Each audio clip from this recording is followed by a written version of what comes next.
Chers auditeurs, nous vous invitons à plonger dans une aventure introspective et libératrice avec le livre audio « La montagne, c'est toi, se libérer de l'autosabotage » de Brianna Wiest. Avec une approche bienveillante et encourageante, ce livre audio vous aidera à explorer les aspects les plus profonds de vous-même, à reconnaître les pensées limitantes et les comportements autodestructeurs, et à les remplacer par une attitude de confiance et de compassion envers vous-même. Que vous cherchiez à briser des habitudes néfastes, à surmonter les doutes et les peurs qui vous retiennent, ou à vous libérer du poids du passé, Brianna Wiest offre des outils précieux pour vous aider à vous épanouir pleinement.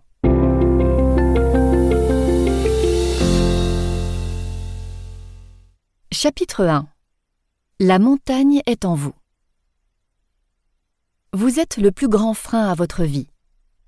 Si le fossé entre l'existence que vous menez et celle dont vous rêvez ne cesse de se creuser, et si vos efforts pour le refermer se heurtent systématiquement à des blocages, à la douleur ou à l'inconfort, vous êtes sûrement en proie à l'auto-sabotage. À première vue, cela ressemble à un comportement masochiste. On imagine souvent que l'auto-sabotage est le fruit d'une haine de soi, d'un manque d'assurance ou d'une volonté insuffisante. En réalité, il n'est que le produit d'un besoin inconscient qui vous pousse à agir contre vos intérêts.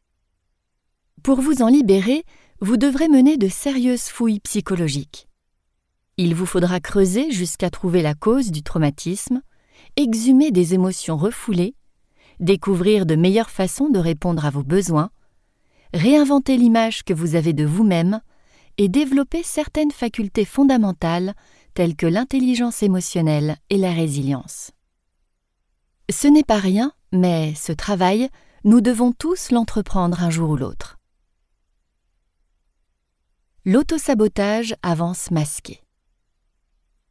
Enfant, Carl Jung s'est cogné la tête en chutant violemment dans la cour de récréation.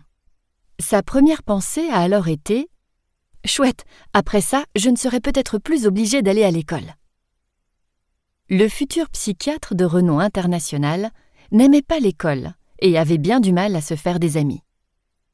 Peu après cet accident, il s'est mis à s'évanouir régulièrement, de façon inexpliquée.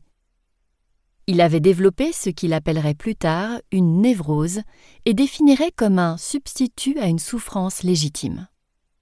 Il avait inconsciemment associé la perte de connaissance au fait de ne pas aller à l'école. Une fois adulte, il en conclut que ces épisodes d'évanouissement étaient la manifestation de son désir de fuir ce lieu où il se sentait malheureux.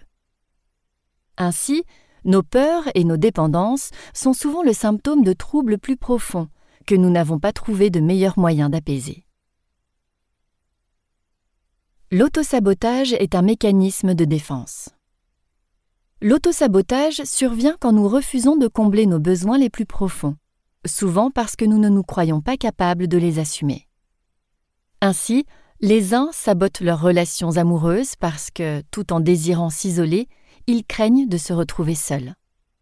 Les autres sabotent leur carrière parce qu'ils aspirent à une profession artistique, mais n'osent pas se l'admettre, car cela passerait pour un manque d'ambition. Certains sabotent leur cheminement vers l'épanouissement en suranalysant chacune de leurs émotions pour éviter de les ressentir réellement. D'autres encore sabotent leur discours intérieur parce que, s'ils avaient confiance en eux, ils se sentiraient libres de prendre des risques, de s'exposer au monde et donc de se montrer vulnérables. Finalement, l'autosabotage est, la plupart du temps, un mécanisme de défense inadapté, une stratégie qui nous permet de répondre à nos désirs sans avoir à les assumer. Or, comme tout mécanisme de défense, ce n'est pas une solution pérenne. À travers ce comportement, nous ne faisons qu'endormir nos désirs en nous offrant un répit temporaire. L'autosabotage naît d'une peur irrationnelle. Parfois, nos comportements les plus destructeurs sont le résultat de peurs anciennes et refoulées, portant sur le monde et sur nous-mêmes. Cela peut être la crainte de ne pas être assez intelligent, séduisant ou aimé, la hantise de perdre votre emploi, de monter dans un ascenseur ou de vous engager en amour. Il s'agit aussi parfois de peurs plus abstraites. L'idée que quelqu'un cherche à vous nuire, que votre espace vital puisse être violé, qu'on vous démasque ou qu'on vous accuse à tort. Ces croyances, nous finissons par nous y attacher. La plupart du temps, ce type de crainte abstraite est le reflet d'une peur légitime. Lorsqu'il nous paraît trop risqué de nous attarder sur ce que nous redoutons réellement, nous projetons notre peur sur un objet ou des circonstances plus rares. Moins une menace a de risque de se concrétiser, plus elle devient une source d'inquiétude sûre, puisque nous savons, inconsciemment, qu'elle ne se produira jamais. Ainsi, nous nous offrons les moyens d'exprimer les émotions que suscite la peur sans nous exposer au danger. Imaginons que vous soyez pétrifié à l'idée de monter en voiture en tant que passager. Votre peur sous-jacente est peut-être liée à la perte de contrôle, à l'idée de voir votre vie régie par quelqu'un ou quelque chose, ou à la crainte d'aller de l'avant comme le véhicule en mouvement.